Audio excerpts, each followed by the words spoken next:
Hey, good afternoon, Trondheim friends, and welcome to episode 42 of Patio Ponderings. Today my patio is actually the patio outside the fellowship hall at Trondheim Church.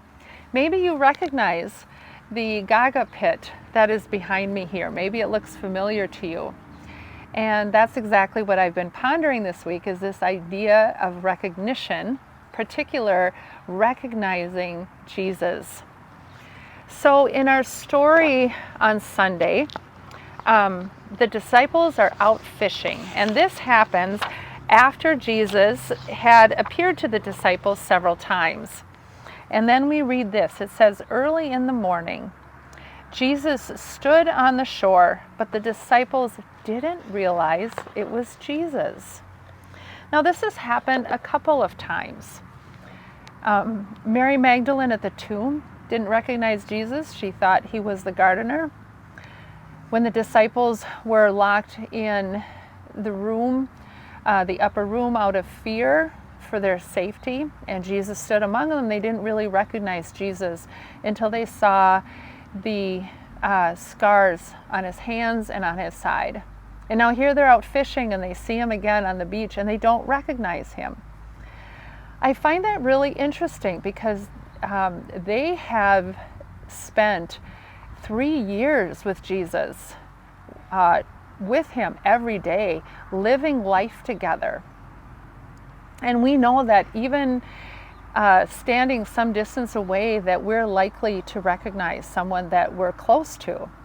And so it kind of fascinates me that they still are not recognizing Jesus. And I'm wondering why.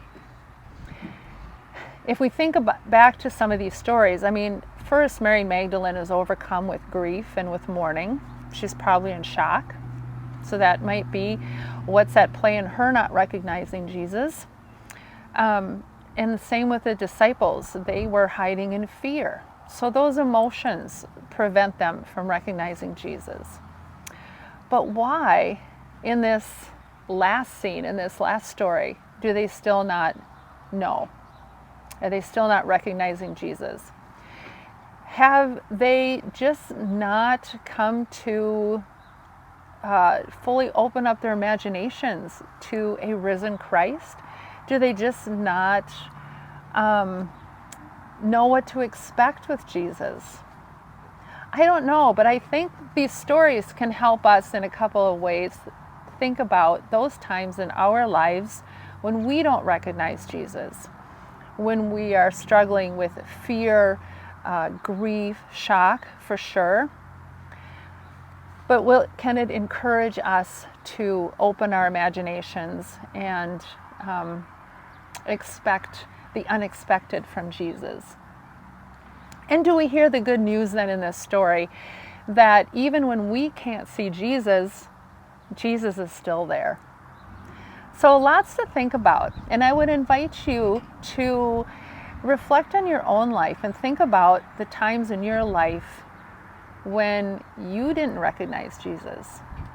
What were those times? And how can that help you in the future? Trust that Jesus is present with you. Well, that's what I've been thinking about this week. I'd love, as always, to hear what you have to say.